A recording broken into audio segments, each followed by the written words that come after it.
Before we get started, let me ask you something disturbing. What if I told you the last thing you ate, your greasy lunch, your midnight snack, that cold pizza slice you regret, had ancient roots? Not just historical, Roman, as in gladiators, emperors, vomitoriums, and food sold next to a bathhouse full of syphilitic senators. Welcome to the Roman Empire. A world of imperial conquest, public executions, and street food? Yes, beneath all the marble, blood, and poetry, Rome was a city obsessed with eating on the go. And you, time traveler, have just stumbled into the belly of that beast. So before you tuck yourself in with modern comforts, hit like and subscribe, but only if you want more forbidden bites of the ancient world. And drop a comment telling me what time it is where you are. I always like to know who's tuning in at 3 a.m. whispering, "Wait, they had pancakes?" Now, dim the lights. Turn on a fan for that background hum, and let's walk barefoot through the cobbled streets of a city where people ate fermented fish sauce like it was ketchup. You're about to find out which ancient Roman snacks are still haunting your modern diet and which ones could haunt your digestive tract. Let's begin. Welcome to the Roman street. Congratulations, you've just woken up in 2nd century Rome. Population? Over 1 million. Vibe? Chaotic. Climate? Mediterranean with a chance of public urination. You're wearing a tunic. Itchy, unwashed, and suspiciously damp. You smell like sweat, olive oil, and the vague hope of social mobility. And your stomach? Growling like a caged lion. But don't worry, noble citizen, or pleb, more likely. You won't be starving for long, because Rome doesn't just feed its empire, it feeds itself. On every corner there's a thermopolium, an ancient fast food stall where the poor, the working class, and the dangerously hungover gather to shovel food into their faces. Think of it as a cross between a food truck and a tavern, minus the Instagram account and the hygiene. There are no menus, no Michelin stars, just a counter with deep jars sunk into it, steam rising from dishes that have been reheated more times than you'd like to know. The guy behind the counter has one eyebrow, 2 teeth, and a dagger under his apron. You don't ask questions. You point, you chew, you pray. And here's the twist. Some of these ancient meals you still eat today. The garum apocalypse. Let's start with Rome's favorite condiment, garum. You smell it before you see it. Something between a fish market dumpster and a chemistry accident. Garum is fermented fish sauce. Not like the one you use in Thai curry. No, this one is brewed by layering anchovies, guts, blood, and salt in giant vats, leaving them to rot in the sun for weeks until they liquefy into an amber sludge of umami doom. Romans poured it on everything: bread, stew, fruit. They even drank it straight, which is both horrifying and impressively committed. Sound familiar? That's because the ghost of garum lives on. Southeast Asian fish sauce, Worcestershire sauce, Caesar salad dressing. If you've ever eaten a bloody steak with a mysterious tang, you've tasted history's stinkiest secret. The taste? Sharp, salty, funky, like licking Poseidon's armpit after leg day. And you're licking your fingers and going back for more, because once your senses give up the fight, garum becomes addictive. Or maybe you're just dehydrated and in denial. Either way, welcome to Roman flavor. Panis quadratus, the bread that fought Pompeii. You're still chewing, so let's talk bread. Romans were obsessed with it. Panis quadratus was their signature loaf, round, scored into sections, and stamped with the baker's seal. It looks like the kind of artisanal bread your hipster cousin would pay $18 for in Brooklyn.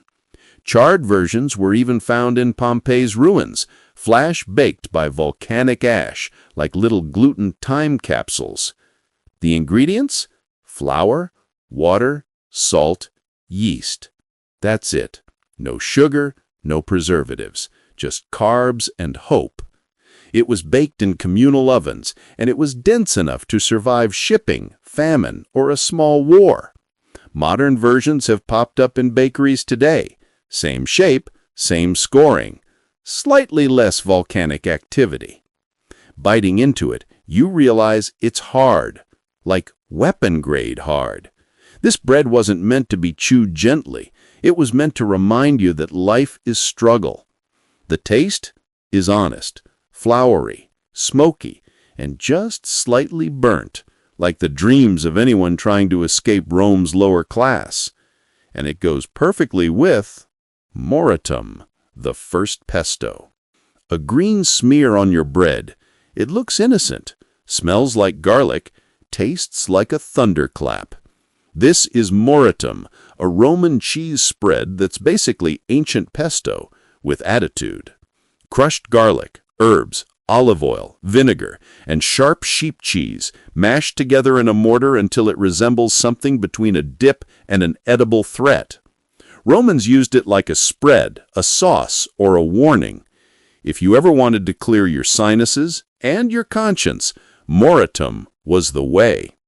Today you'd call it rustic pesto or heritage aioli and pay $14 for it on toast. Back then, it was peasant fuel, cheap, pungent, and powerful enough to keep rats, enemies, and romantic prospects far away. You take a bite, your eyes water, your soul leaves your body, and then you go in for another. Street desserts. Deep-fried danger. Your lips are still tingling from garlic-induced trauma, but your stomach is asking for dessert. Lucky for you, Rome delivers. Ever heard of globuli? Picture this: balls of dough, fried in oil, soaked in honey, sprinkled with poppy seeds. That's right, the Romans invented the donut hole, just without the sprinkles or emotional comfort. They also made libum, a soft cheesecake-like bread baked with ricotta and bay leaves. It was usually offered to the gods, but people definitely snuck bites when Jupiter wasn't looking.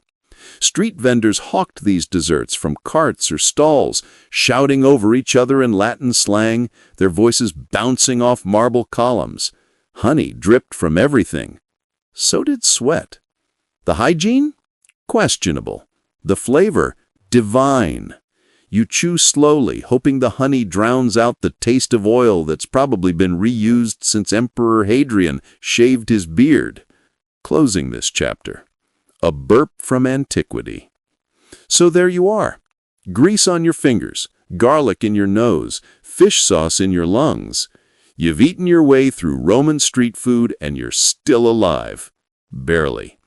The funny part, half the stuff you just ate, pesto, fish sauce, hard bread, fried dough, is still on your modern menu. We didn't invent most of our favorites. We inherited them, along with lead poisoning and a weird love of public baths. And this is just the beginning. Your mouth is dry, possibly from the garlic, possibly from the fact that you've just swallowed 2,000 years of expired condiments. Either way, you need a drink. And no, Rome doesn't offer water. Because Roman water? That's not water. It's aqueduct-delivered disappointment. Public fountains stream with lead-infused refreshment, the kind that doubles as a brain-dissolving neurotoxin. You're not thirsty enough for that. Instead, you head to the nearest tabernae, Rome's version of a dive bar, minus the neon signs, and plus a higher chance of stabbing. Here's the drink list. Posca, vinegar, water, and herbs. Mussum, watered-down wine sweetened with honey. Straight, wine. Not recommended. Roman wine wasn't sipped. It was endured. Let's talk Posca, the Gatorade of Roman soldiers, a cocktail of vinegar and warm water, possibly flavored with mint or garlic, depending on who was spitting in it that day. It sounds vile. It is vile, but it's also antimicrobial, hydrating, and oddly, bracing. You sip it. Your lips pucker. Your mouth regrets being a mouth. But your stomach calms a little. That's what Posca does. It slaps your insides into submission. Modern drinkers might call it shrub or drinking vinegar. But let's not get pretentious. This was survival in a cup. And next to it, a plate of bar snacks. Lupini beans, the ancient bar food. Imagine olives, but angrier. These are lupini beans, bitter, wrinkled, boiled to death, soaked to rebirth, and salted until your blood pressure files a formal complaint. They're packed with protein, easy to carry, sold in clay bowls to drunk philosophers and dock workers alike. You pop one into your mouth. It squeaks between your teeth like it's fighting back. You chew, you win. Modern Italians still eat them. You can find them in supermarkets, sealed in brine and plastic. But in Rome, they're everywhere. Street vendors sling them in greasy hands. Kids chew them like candy. And grown men argue about their origin while licking salt off their fingers. They're not glamorous, they're not sweet, but they're Roman. And you're still chewing. Sausages of suspicion. Lucanica lives. Down the alley, past a man yelling at a statue, is a grill. Smoke rises from it like a prayer. Spitting fat hits coals. The air smells like meat and ambition. You found it. Lucanica. The Roman sausage. Named for the region of Lucania, modern Basilicata. This sausage is spicy, fatty, and coiled like a sleeping snake. Ground pork, garlic, pepper, coriander, fennel, wine, all stuffed into pig intestine and roasted over fire. Yes, it's still around. You've had it, even if you didn't know. Italian sausages, Portuguese linguiça, even spicy chorizo, these are its children. You bite in. It's juicy, unapologetically greasy. The fennel punches you in the throat. Somewhere in the distance, a senator belches approvingly. But here's the thing. Sanitation is a coin toss. That meat might have been fresh this morning. Or last week. There's no cold storage, just hope. If you die from eating it, Rome shrugs and says, at least it was seasoned. Cheese. Please. Roman edition.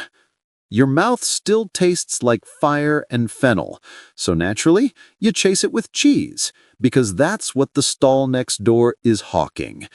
Rome didn't have brie or cheddar or your beloved Parmesan, but they did have pecorino, a salty, sheep milk cheese, hard enough to survive a siege. It's crumbly, intense, and smells like it was aged in a barn next to a donkey with a sinus infection. Perfect for grating over stew, melting in porridge, or just biting into while wondering why Jupiter cursed you with lactose intolerance. Modern pecorino is still made today and much the same way.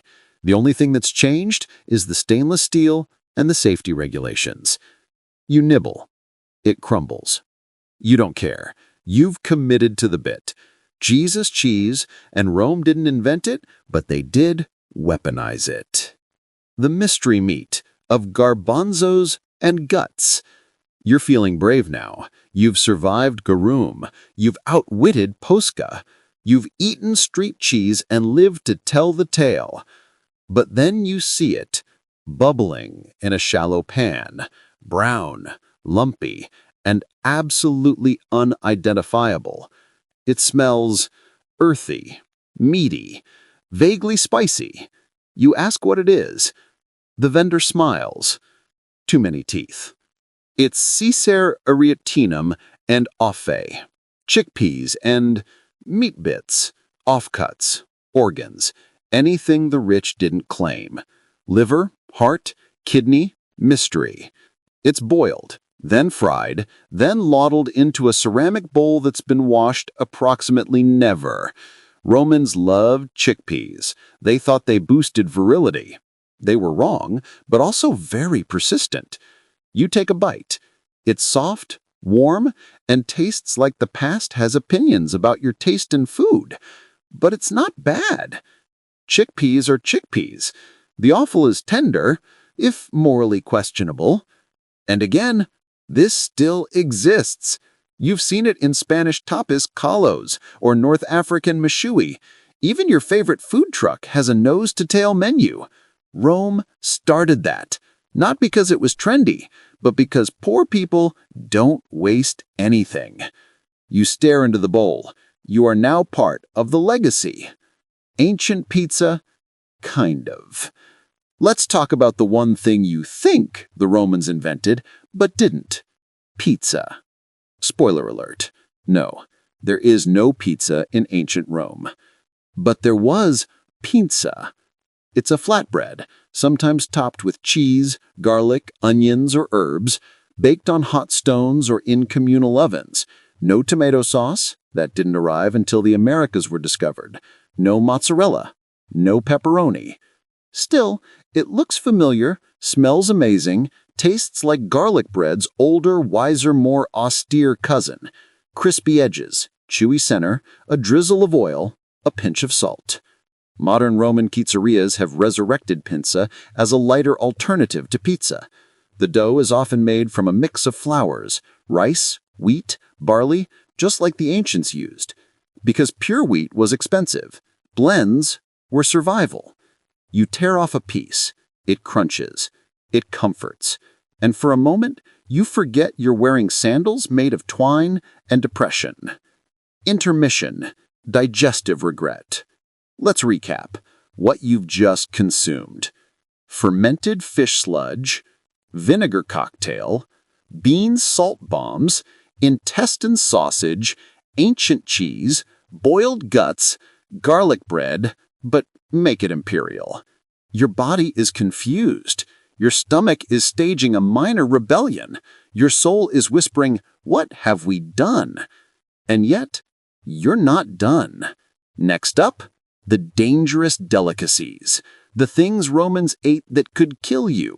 The foods banned, feared, or whispered about in ancient kitchens. That's where we're going next. Picture this. You're standing at a market stall, watching a man in a soot-covered tunic slice into a steaming pot of food. It smells incredible. Sweet, nutty, slightly smoky.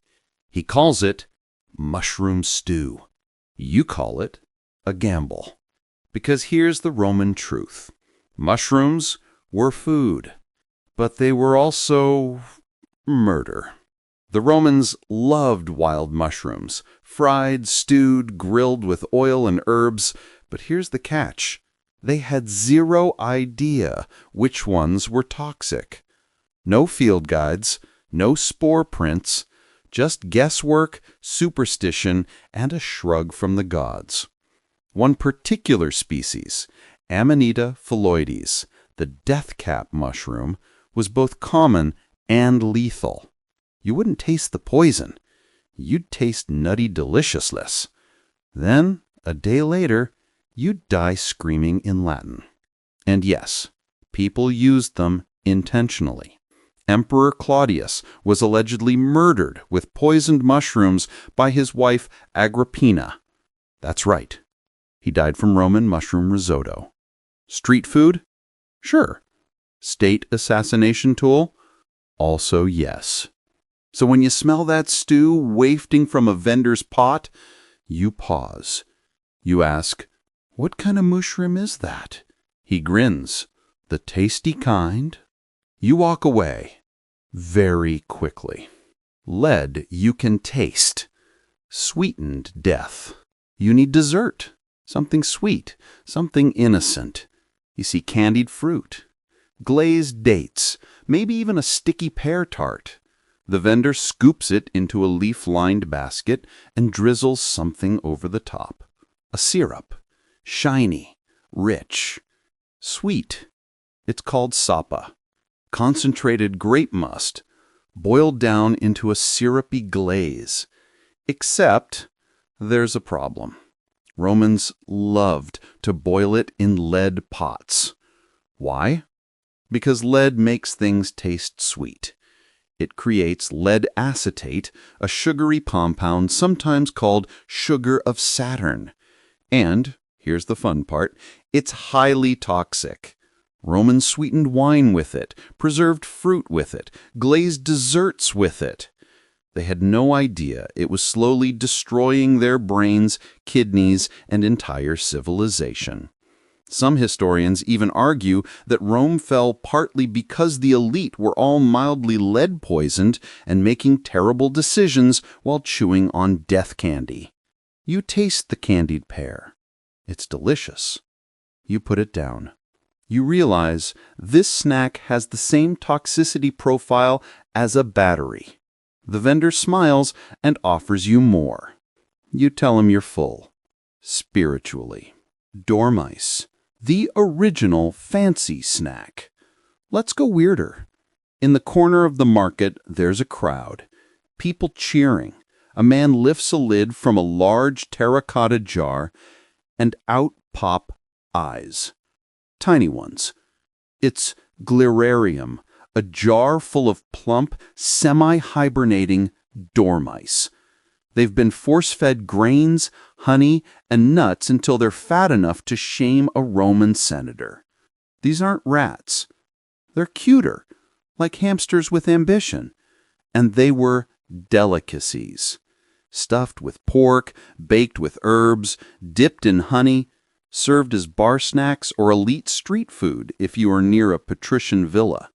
Today, eating dormice is illegal in most places, but in ancient Rome, it was the flex, the foie gras of rodents. You watch as one is roasted over a coal fire, then wrapped in fig leaves and handed to a drunk man with garlic breath. He eats it in one bite, bones and all. You wonder if pita existed in ancient Rome. Probably not. Foul play, flamingo tongue, and parrot stew. Let's say you're rich, bored, powerful, and you want something that screams luxury. Rome had you covered by serving things that absolutely did not need to be food. Flamingo tongue was considered a delicacy. So was roasted peacock brain, parrot stew, and ostrich liver. The more exotic and colorful the animal, the better. Not because it tasted good, but because you could afford to eat something uselessly rare. And yes, some of this trickled down into street culture. Vendors near the Colosseum would sell scraps of these exotic meats, chopped into stew, wrapped in flat bread, or minced into sausage. If you were lucky, you got peacock. If you were unlucky, you got something that used to hiss. Modern equivalents? Think of foie gras hot dogs or caviar pizza. Same vibe, different bird. You pass on the flamingo. Not because of ethics, but because the last one gave someone hallucinations. And you've already had your dose of garum today. Aphrodisiacs and other mistakes. Let's talk Roman superstition, because in ancient Rome, food wasn't just food. It was medicine, or poison, or both. Certain street snacks were believed to enhance your love life, your fertility, or your general vigor. Top of the list? Rocket arugula. Peppery greens often thrown on flatbread or mixed into cheese spreads. Romans believed it stimulated passion. So much so, they banned it in monasteries. Then there's pine nuts, crushed into sauces or eaten by the hand. Aphrodisiac, allegedly. And onions, which were thought to awaken the blood, whatever that means. The reality? You're now eating a salad that tastes like an argument. But the vendors swear by it. They say Jupiter himself favored this mix, that it will make you strong, potent, and energetic. You eat it. Nothing happens. Except your breath now smells like you licked an angry satyr. Reheated regret. Ancient leftovers. You return to the Thermopolium, your faithful food stall of bubbling jars and questionable meat. You point at a stew. It looks Okay. Red, oily, chunky. The vendor scoops it out, slaps it in a bowl, and hands it over. You ask, how long has it been simmering? He says, 4 days. You ask, straight? He says, yes. This is pulse, a Roman staple, somewhere between porridge, stew, and edible insult. Made of grains, vegetables, scraps of meat, old cheese, and anything else that didn't run away fast enough. The longer it cooks, the thicker it gets. The flavors meld. The bacteria throw a party. By day 4, it's basically culinary necromancy. You taste it. It's not bad. Salty, mushy, faintly metallic. Your stomach tightens. You realize this pot has been reheated and stirred so many times it might qualify for Roman citizenship. You take a second bite anyway. You think modern stadium food is intense? Try eating during a gladiator match. It's noon in the Flavian Amphitheater, aka the Colosseum. You're squeezed between a butcher and a guy shouting proverbs at lions. The air smells like blood, sweat, and boiled lentils. Vendors walk the rows with baskets of snacks. No popcorn, no churros, no nachos. Instead, you're offered dried figs, roasted chickpeas, salted nuts, strips of jerky, maybe a boiled egg if you're feeling risky. Everything is finger food. Everything is cheap. Everything is designed to be thrown at someone you hate 2 rows down. And if you're rich, you're not eating in the stands. You're sipping spiced wine in your private box, popping honeyed almonds and smirking. Food wasn't just nourishment here. It was part of the show. Gladiators fought. Beasts roared. People ate. It's the Roman version of dinner and a movie, except the movie ends with decapitation and your snack might still have feathers. Snacks from the baths. Fast food, wet floor. Later that afternoon, you visit the public baths, the social media of ancient Rome. You're naked, you're sweaty, and you're surrounded by philosophers, merchants, and someone definitely stealing your sandals. Naturally, there's food. Near the changing area, small vendors sell instant stomach fillers to the freshly bathed. Honey cakes, crumbly cheese balls, flatbread sandwiches, raisin-stuffed buns, spiced wine in clay cups. Yes, the Romans invented the spa snack. You chew on a honey cake called savillum. It's somewhere between cheesecake and sacrament. Sweet, dense, made with ricotta, flour, honey, and maybe a touch of bay leaf. Romans ate it warm, sometimes with fruit, sometimes with regret. Your fingertips are sticky, your robe is slipping, but your soul, clean and fed. For now. Until you realize the man in the caldarium is trying to sell you authentic Syrian cinnamon for 10 times its value. He says it enhances digestion. You say nothing. You just finish your cake and try not to slip on a puddle of vintage bath water. Temple offerings you'd still eat. It's evening. Golden light hits marble.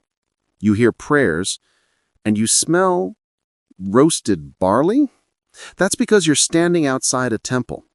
Not just a place of worship, but a place where food offerings were given to gods, and sometimes eaten by the public. Priests would leave libations, wheat, fruit, honeyed wine, olive oil, but also cakes shaped like animals, miniature loaves, spiced nuts, fig-stuffed dates. Sound familiar? These weren't just ritual items.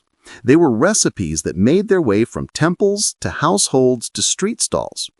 Take the libum, a soft cheese bread offered to household gods. Romans later served it at parties with honey and pine nuts. Modern translation? Cheesecake bites.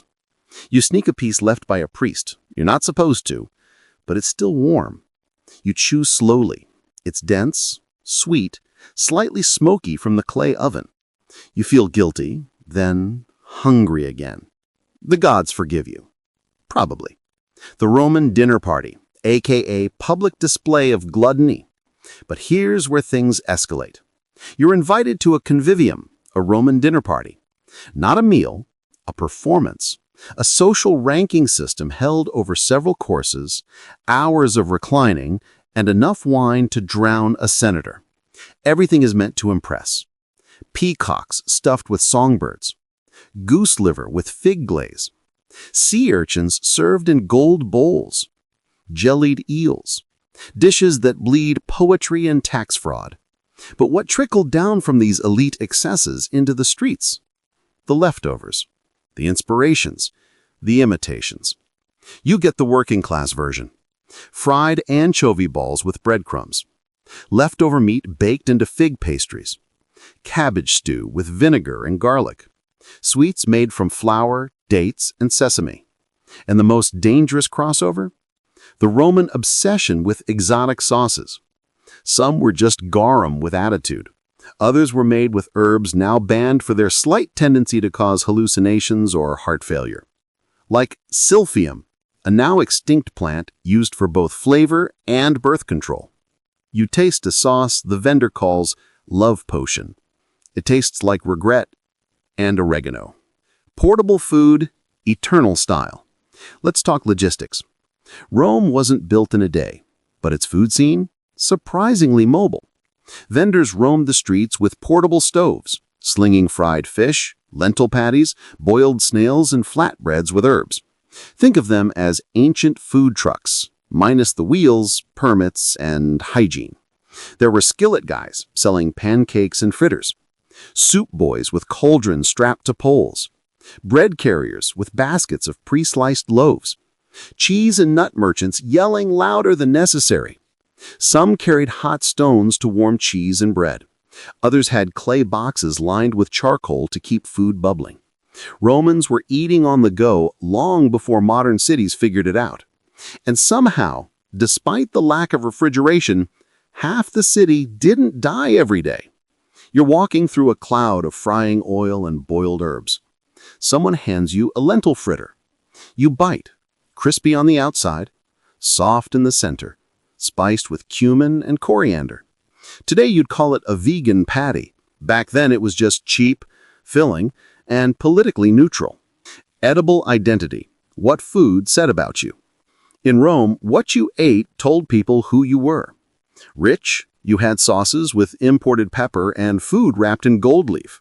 Poor, you had barley mash with onions. Religious, you ate fish and sacrificed lamb. Drunk, you ate everything and forgot the rest. But food wasn't just about status. It was about Romanness. Foreign dishes from Egypt, Gaul, or Persia slowly crept in. Spiced lentils, hinted curries, stuffed pastries. They showed up at street corners, made by immigrants, sold to locals. At first, they were exotic. Then they were Roman. Sound familiar? Immigrant food adopted, adapted, embraced.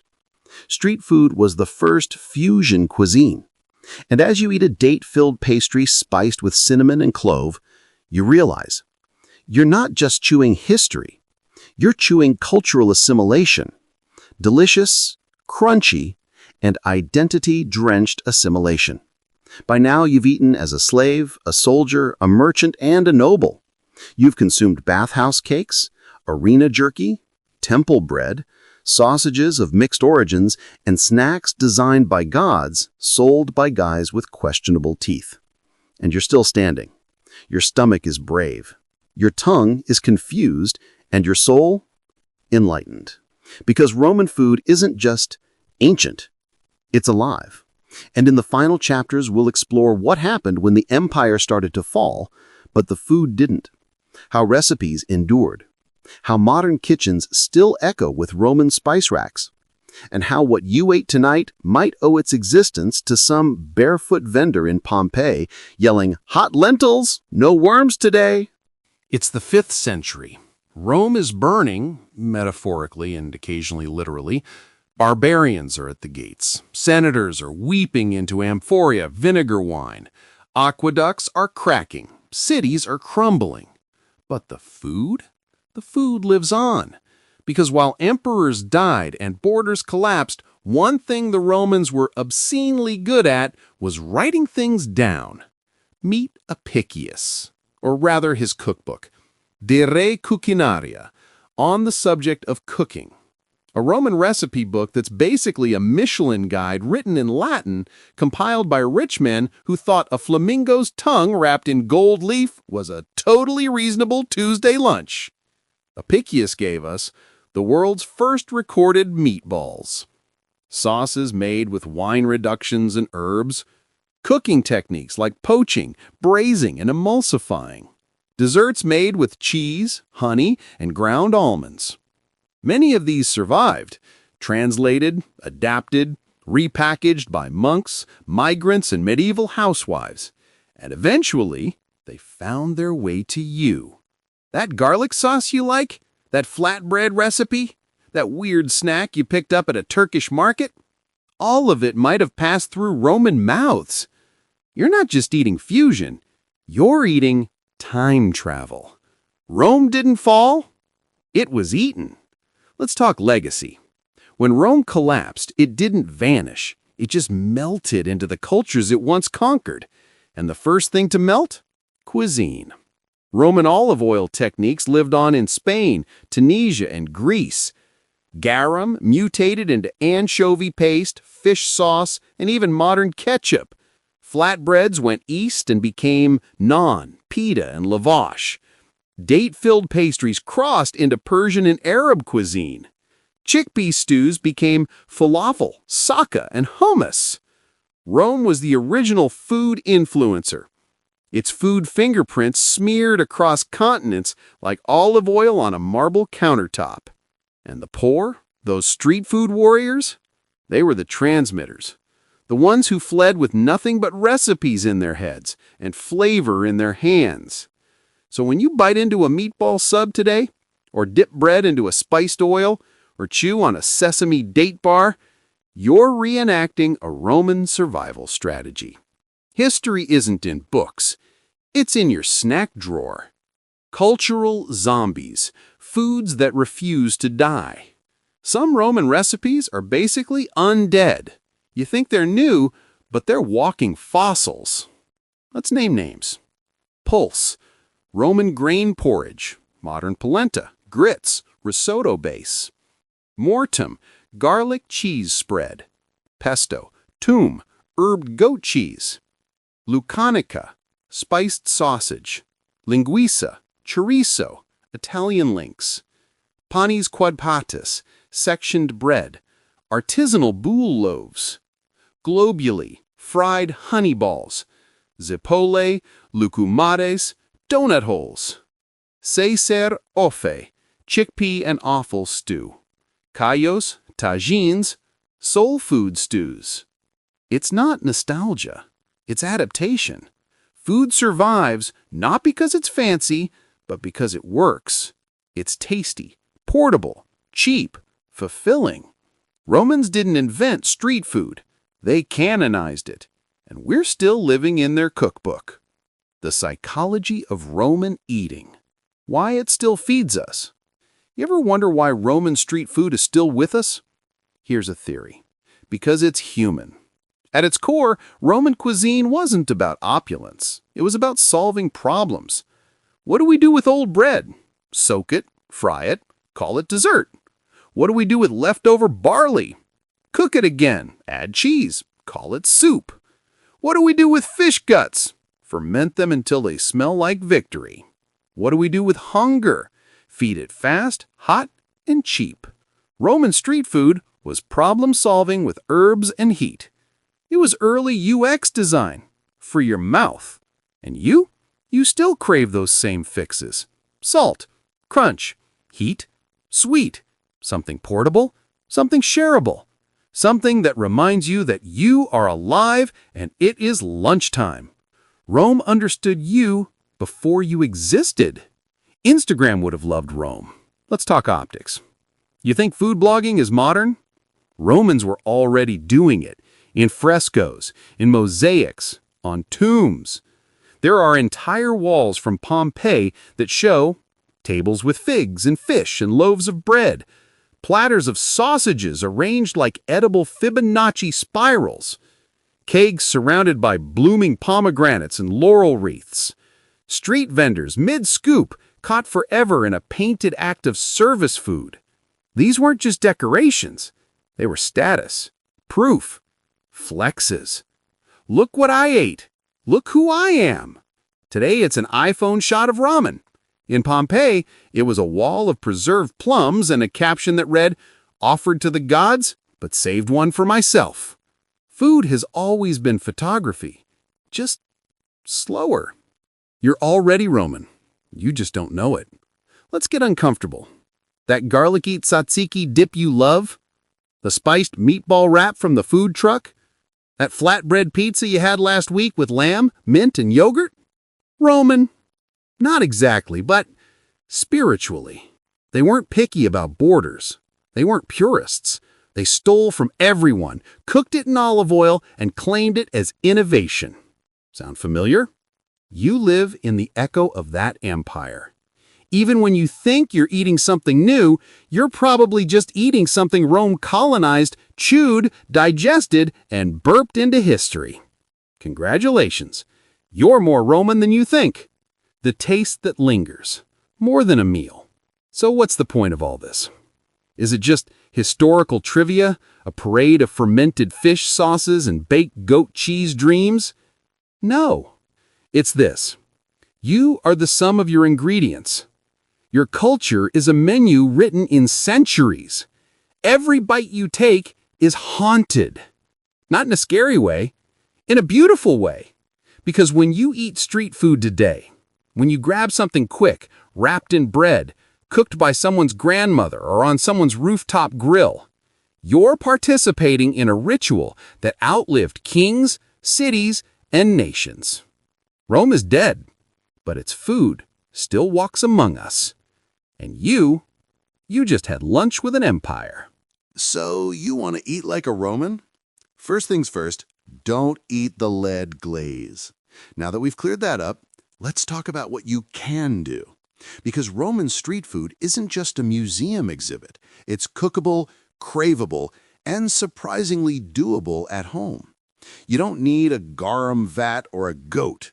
You just need a stove, some courage, and a willingness to explain to your friends why your kitchen smells like ancient Naples.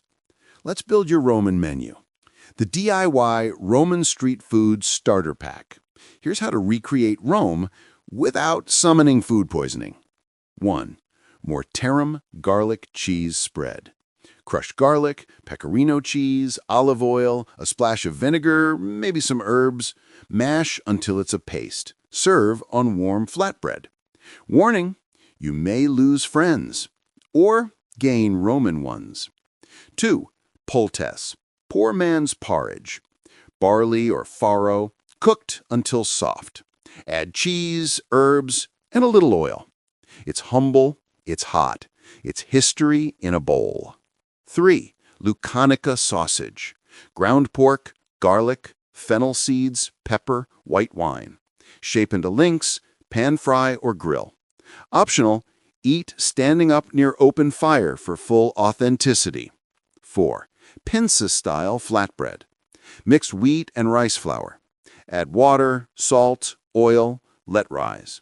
Bake until golden, then top with herbs, cheese, onions, or whatever lies in your garden and isn't poisonous. 5. Sevilium honey cheesecake. Ricotta, eggs, semolina flour, honey. Bake in a dish, then glaze with, you guessed it, more honey. Eat while reclining and judging the neighbors. These are safe, delicious, and mostly lead-free. What to avoid unless you have a time machine or a death wish. Not every Roman recipe deserves resurrection. Here's what to leave in the ruins. Garum, the real stuff. Unless you're fermenting fish in a ceramic jug for 6 months under the Mediterranean sun, just use modern fish sauce. Or don't. Boiled in lead pots. You shouldn't need this spelled out. Dormice, illegal in most countries, also morally confusing.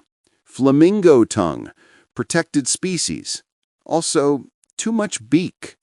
Mystery organ stews, If you have to ask what's in it, maybe skip it. Stick to the recipes that pass the test of time without dragging tetanus along with them. Modern equivalents. You're halfway there. Want to eat Roman without reenacting a centurion's diarrhea? Here's the cheat code. Pesto equals mortarum. Flatbread pizza equals pinza. Fried chickpea fritters equals Cicer offi. Goat cheese with honey equals civilium. Spicy sausage on a bun equals lucanica reborn. Roman food never left. It just changed names, got FDA approval, and appeared on Instagram under hashtags like #farm-to-table and #ancestral eating. Your modern pantry is practically a Roman marketplace. You're not starting from scratch. You're remembering. Why this matters. The philosophy of the plate. Eating like a Roman isn't just about ingredients. It's a mindset. Simplicity, frugality, adaptation. Use what you have. Waste nothing. Elevate the humble. Eat together. Eat outside. Eat like food is part of your story, not just your schedule. Romans didn't have food blogs, but they had values baked into their bread. Barley for the soldier. Lentils for the worker. Cheese for the traveler. Wine for the philosopher. Honey for the gods. And whether you're eating off silver or a paper plate, those values still season your meals. Every culture they touched added something. And now, you add your chapter. When you cook this food, you're not just feeding yourself. You're communing with the eternal table. One last bite. The final course. So here we are. You've walked the market stalls of Pompeii, drank posca with legionnaires, shared honey cakes in the baths, laughed through fermented fish sauces and fennel overload, and somewhere in all of that, you realized you've already been eating Roman your whole life. Not because of the exact recipes, but because of the soul of it, the grab it hot, the eat it now, the make do with what you have, the feed everyone, even if it's chickpeas and luck. That's the legacy. Rome fed an empire. Its street food fed the future. And you? You just took the last bite. Dim the lights. Lick the honey from your fingers. You're part of history now. Thanks for walking these ancient streets with me. If you enjoyed this trip through time, let me know in the comments where you're tuning in from. And hey, maybe share this with that one friend who thinks history is boring. They're wrong, especially when it tastes like cheese, wine, garlic, and rebellion.